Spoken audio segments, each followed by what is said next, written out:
Le Maroc est un pays largement ouvert au commerce mondial.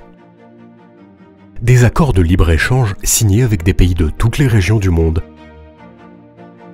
ouvrent l'accès à un marché d'1 milliard de consommateurs. Mais un enjeu mondial change la donne, le réchauffement climatique qui fait peser une grave menace sur notre planète.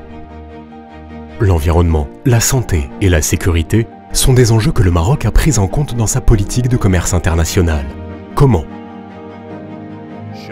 En soumettant certaines marchandises à des mesures de restriction à l'import ou à l'export, en application de conventions internationales.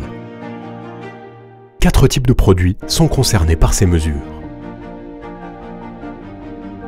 Les premiers sont les chlorofluorocarbures, aussi appelés gaz CFC. Ils sont présents dans les aérosols ou dans certains appareils pour la production du froid. Ces gaz sont nocifs car ils contribuent à la destruction de la couche d'ozone et participent au réchauffement du climat. L'objectif, à terme, est de parvenir à une interdiction totale du commerce de ces gaz. Deuxième type de produit, les déchets ferreux et non ferreux.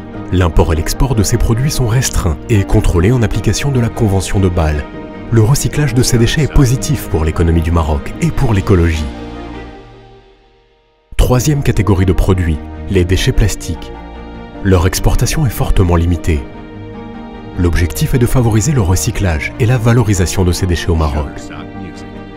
Quatrième et dernier produit, les algues brutes. Leurs exportations sont minimisées pour réduire la pression et la surexploitation de cette ressource nécessaire à l'équilibre écologique marin. À travers toutes ces différentes mesures de restriction, le Maroc mène une politique commerciale qui est au service de la protection de l'environnement.